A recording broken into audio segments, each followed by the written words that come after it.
বাংলাদেশের থেকে একটা কুফা ইন্ডিয়া গেছে, যাইয়া ইন্ডিয়ার কপালেও কুফা লাগাইছে।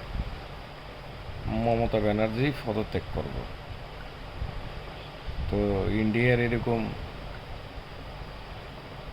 সবগুলা মানুষই এরকম পদত্যাগ করা লাগবে, লাস্ট পর্যন্ত মোদিরও করা লাগবে।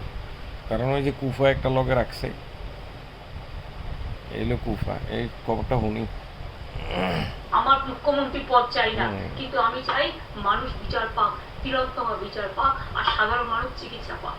ভারতের পশ্চিমবঙ্গের আরজিকর মেডিকেলে নারী চিকিৎসকের ধর্ষণ ও হত্যার ঘটনায় রাজ্য জুড়ে উত্তেজনা চরমে। এই সংকট মোকাবেলায় বৃহস্পতিবার রাজ্যের সচিবালয়ে জুনিয়র চিকিৎসকদের সঙ্গে বৈঠকের উদ্যোগ নেন মুখ্যমন্ত্রী মমতা বন্দ্যোপাধ্যায়। তবে তিনি 2 ঘন্টা অপেক্ষার পরও চিকিৎসকরা বৈঠকে অংশ নেননি। এরপরেই পরিস্থিতি নিয়ে মুখ্যমন্ত্রী মমতা জানিয়েছেন তিনি জনস্বার্থে পদত্যাগ করতে প্রস্তুত এবং তার ক্ষমতার প্রয়োজন নেই।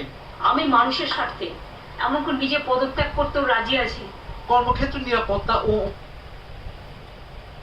এখন যে চেহারাটা দেখলাম, মানে এই চেহারাটার মধ্যে এতটা বাচ্চা একটা ভাবা ছিল মমতার, মানে মানে মনে হয় যে 3 থেকে 4 বছরের বাচ্চা, যে নমনীয়ভাবে কইতাছে যে আমি পদত্যাগ করতে রাজি আছি